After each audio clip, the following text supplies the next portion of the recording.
Welcome to Mythos AI, your source for Cliff's Notes on complex subjects. Join Anna and Phil for yet another engaging conversation. All right, so buckle up, because today we're diving into something a little different. Okay. You know how AI seems to be like this looming threat in the news constantly? Right. Well, we're kind of flipping the script today. Interesting. We're exploring the ideas of Dario Amodei, Okay.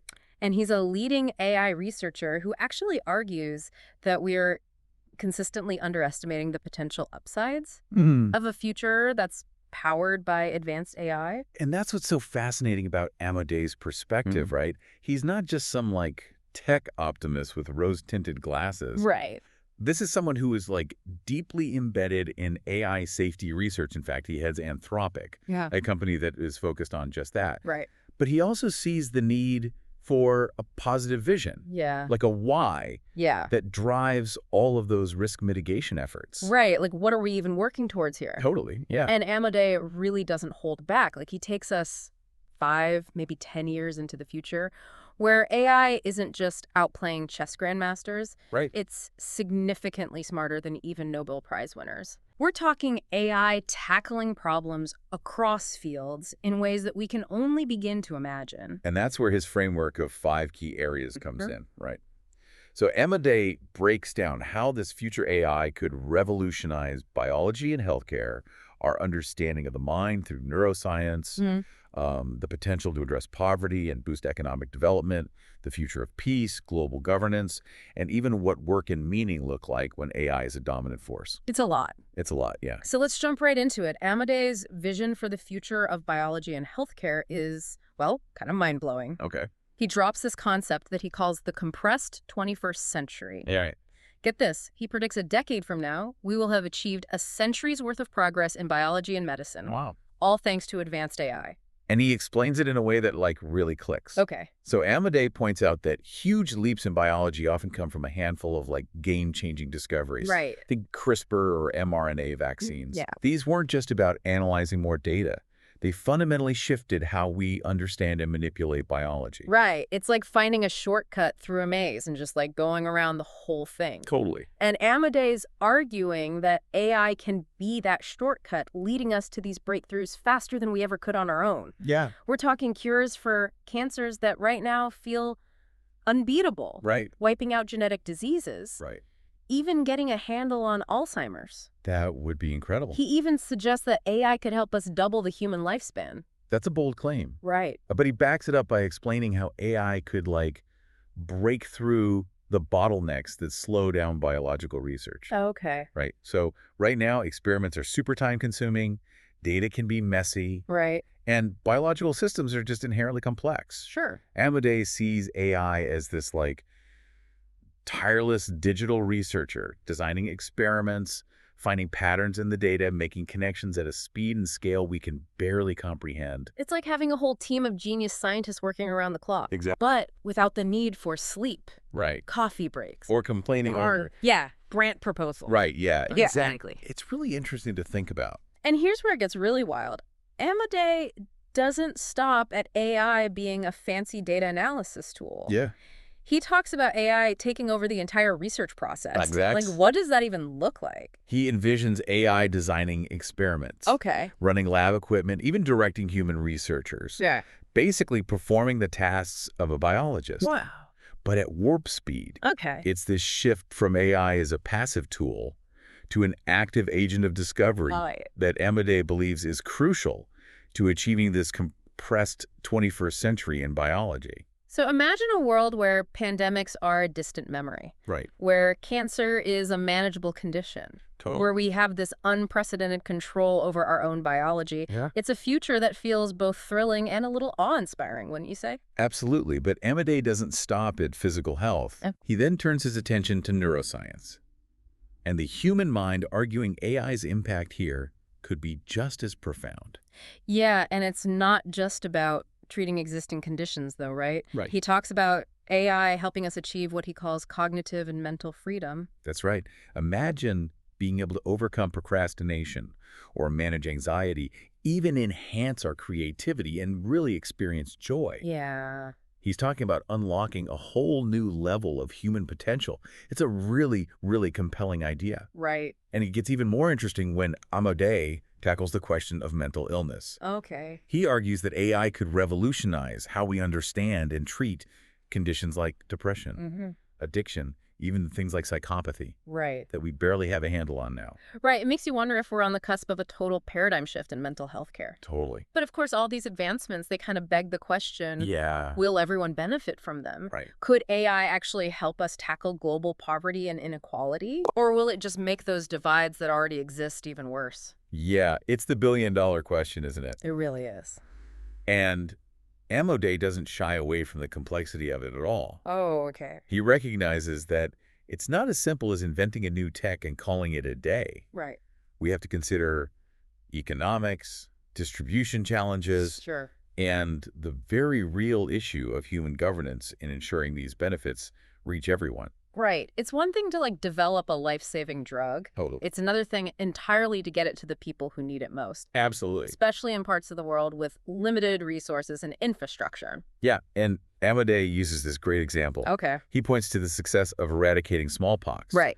and nearly eradicating polio. Right. These were massive coordinated efforts, Yeah. driven by data and a commitment to reach every corner of the globe. Right. So is Amodei suggesting that AI could be the ultimate force multiplier for that kind of effort? I think so. So imagine AI optimizing these disease eradication campaigns, predicting and preventing outbreaks before they even happen, Right. ensuring resources are used effectively. It's about maximizing the impact. Yeah, even down to the last mile. Exactly. Wow, it's like we could potentially leapfrog over all of these existing infrastructure limitations Right. with the power of AI and biological innovation. Exactly. But Amodei doesn't stop at health. Okay. He also sees AI playing a huge role in boosting economic growth, Right. especially in developing countries. Yeah, he uses the example of East Asia's rapid economic development and suggests that AI could help replicate and even accelerate that kind of progress. So how would that even work? Well, he proposes this really interesting concept Okay. of AI finance ministers. AI finance ministers, okay. Essentially, AI systems that could analyze economic data, Okay. identify optimal policies, and help governments make smarter decisions Okay. to drive growth and improve people's lives.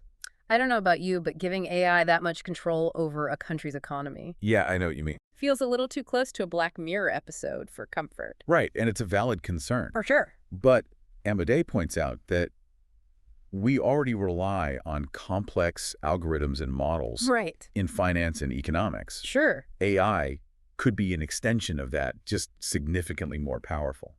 So it's not necessarily about replacing human judgment entirely, Right. but using AI to augment our capabilities, That's a big provide thing. insights, Give us more tools. and help us make more informed decisions. It's about humans and AI collaborating to solve some of the world's toughest challenges. So working together rather than one replacing the other. Exactly. But of course, a technologically advanced future doesn't automatically equal a peaceful or just world. Right. And Amodei doesn't shy away from that at all. No, not at all. He really dives into this complex relationship Yeah. between AI, democracy, and global stability. He doesn't sugarcoat it. Amodei acknowledges that AI could be used to escalate conflict, Right. but he also sees the potential for it to strengthen democratic values and promote peace, especially if democracies lead the charge in developing and deploying AI responsibly. So it's kind of like any powerful tool, right? It Right. can be used for good or for bad. Exactly. The question is, how do we ensure that it's used for good? Right. How do we make sure that the values that we embed in these technologies are the ones that we actually want to see reflected in the world? Right, and Amodei argues that it starts with being proactive. Okay. Democracies need to be at the forefront of AI development. So not just playing catch up. Not even close. It's about setting the agenda. Okay. It's about shaping a global framework for responsible AI use. So is he talking about things like an international agreement on AI? Yeah, you think so. Setting some ethical guidelines? Right. Promoting transparency? Transparency is key. Maybe even some kind of mechanisms for enforcement? He envisions a future where AI isn't just a tool of national power, Okay. but a global public good. That's a bold vision. It is. But it's a conversation that we desperately need to be having. The challenges that are posed by AI, job displacement, Right. the ethics of autonomous weapon systems, Right. the potential for misuse. All huge issues. These aren't things that stop at a border. Exact. We're all in this together. We are. And Amodei goes beyond just international agreements. Okay. He also explores how AI could strengthen democracy. Okay, so more on a national level Exactly. instead of global. He sees huge potential for combating misinformation, Okay. promoting transparency in government, Sure. and empowering citizens to participate more fully in the democratic process. So instead of AI being used to manipulate opinions Right. and sway elections, Right. it actually becomes this force for good. I love that idea. Yeah. It's about using AI to build a better future, not just technologically, Right. but politically and ethically as well. But, let's shift gears a bit. Okay. Let's bring it down to a more personal level for a second. Okay. One of the most intriguing parts of Amodei's vision for me is how he addresses this question of meaning. Yeah. In a world where AI can seemingly outperform us in so many areas. Right. Like what happens to the very idea of work Exactly. when AI can do so much of it Yeah. better and faster than we can? It's a question that comes up all the time. All the time. And what I find so refreshing about Amodei's take Yeah. is that he doesn't fall into that trap of equating human worth with economic productivity. It's so easy to do. It is. He reminds us that even today, so much of what brings us joy and fulfillment has nothing to do with our jobs. Like what? Think about it. You spend your weekends pursuing hobbies, Right. connecting with loved ones, Yeah. getting lost in a good book. Totally. These things bring us meaning, even if they don't exactly boost the GDP. Isn't it? And Amodei's point, exactly. Right. Amodei argues that this human capacity to find meaning outside of work, Yeah. it will only become more vital in a future where AI takes on more and more of these tasks that we currently define our economic roles by. It's like we almost have to redefine what work means in a sense. I think so. Because it's going to look so different. Totally, yeah. So instead of clinging to this idea of work as we know it, Yeah. maybe we should embrace this opportunity to redefine what it means to be human, to find purpose in our creativity, our connections, Our passions. our personal growth. Amodei challenges us to imagine this world where everyone has the freedom Okay. and the resources to explore their full potential to pursue passions that really light them up, Yeah. to contribute to society in ways that feel truly meaningful and fulfilling. It's a very different way of looking at things. It is. It's a really powerful vision, but it requires a serious perspective shift. I think so too. We're so used to measuring ourselves by Right. our jobs, productivity. our place in this economic hierarchy, right? And Amodei is asking us to imagine a world where those things aren't the be-all and end-all of our identity. Right, like what else is there? Yeah, exactly. It's a really profound challenge. And to be fair, he's upfront about the fact that getting there won't exactly be easy. It'll require more than just technological leaps. Right. Yeah. It demands a societal conversation Yeah. about our values, Okay. our priorities. What do we really want? What does a just and equitable society actually look like Yeah. when the old rules of work and reward no longer apply? It's a big question. It's a huge question. And it's almost like he's laying down this challenge for all of us to step up and create a future that is truly worthy of our humanity, I love that. where AI amplifies our best qualities instead of just magnifying our worst impulses. And what's striking is that he ends on this note of cautious optimism. Okay. It's not naive, Okay. but he seems to be saying that while this future isn't by any means guaranteed, Right. it's ultimately our choice to make. We still have agency. We do. We have a say. It hinges on the values that we choose to prioritize, both individually, Yeah. but then also as a global community. It's a very powerful message. It is. It really sticks with you. It does. It's a really good reminder that we're not just along for the ride when it comes to AI. Right. We're not just passive bystanders. We are active participants. We're shaping this We're future. writing the story. Yeah. And as Amodei so eloquently puts it, Okay. the story of AI is ultimately a human story. I like that. It's about our hopes, Okay. our anxieties, our constant search for meaning. In a world that just never stops changing. And that story, it's still being written. That's a great point to end on. Yeah, we get to decide what role we want to play in shaping the ending. which, much like the potential of AI itself, is full of possibilities. Absolutely. And that feels like the perfect note to end on. It does. We really hope that this deep dive into Amodei's vision has really sparked your curiosity today. Challenged your assumptions, maybe even a little bit. And maybe given you some hope for the possibilities that lie ahead. Possibilities, not guarantees. Exactly. Until next time, keep exploring. And questioning. And keep diving deep. Thanks for listening to Mythos AI. Stay tuned for more concise insights. And remember to hit the like button and subscribe for future episodes.